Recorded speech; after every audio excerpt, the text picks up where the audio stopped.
The St. Andrews South Police Division, that's the area served by the Hunts Bay Police Station and its satellite stations. Well, it's the latest to be put under a state of public emergency. Prime Minister Andrew Holness made the announcement at an emergency press briefing this morning. We can report that one gun has been seized and 40 persons are now in custody. The police have called on citizens to be understanding as they go after criminals wreaking havoc in the division. They're also telling motorists to expect delays associated with intensified stop and search activities. Our reporter Dashan Hendricks was at this morning's press briefing and filed this report. Residents living in communities served by the men and women at the Hunts Bay Police and its satellite stations woke up on Sunday morning under a state of emergency.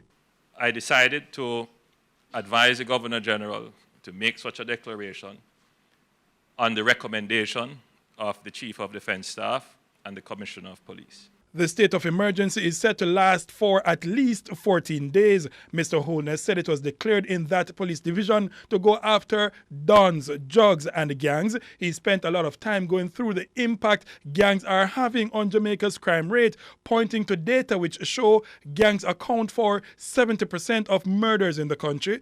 Commissioner of Police, Major General Anthony Anderson, said there are over 25 gangs involved in conflicts in the St. Andrews South Police Division, and in the last 2 months, they have pushed violent crimes such as murders and shootings to a scale which is now threatening public safety. Murders in this division have increased by 19%, while shooting incidents by 40% over 2018. The gang warfare has restricted the free movement of citizens and has caused the disruption of livelihoods in sections of the division.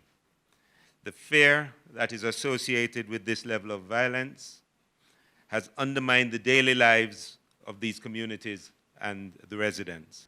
But St. Andrews South aside, the Prime Minister said he's charting a course to reduce violent crimes to more tolerable levels, and in a bid to fend off critics who are against the use of states of emergency to fight crime, Mr. Holness was adamant Jamaica is now facing an emergency situation which needs emergency measures.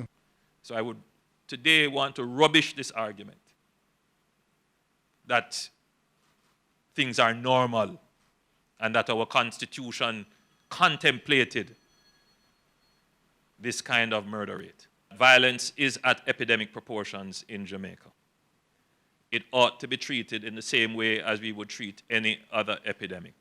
So he said measures like the state of emergency are a first step in the fight, while longer-term strategies to prevent violent crimes are implemented. Mr. Holness adds that unlike in the past, he wants the measures to be sustained to bring murders down to the regional average of 16 per 100,000 people, which for Jamaica would be under 500 murders per year.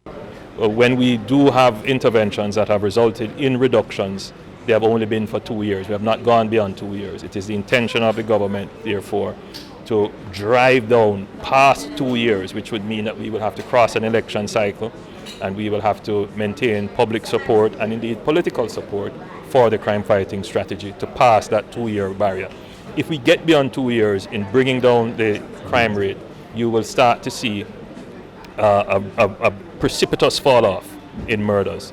He said had politics not intervened earlier this year in stopping the states of emergency, the country would have seen an appreciable reduction in murders instead of it now being roughly where it was last year. But he said that the police can do so much and no more to bring down murders. For him, citizens have a role to play. For those who woke up on Sunday morning in St. Andrew under the watchful eyes of the security forces, he's making this appeal. Cooperate with law enforcement and give information on the dons, the gangs, and the guns in your community.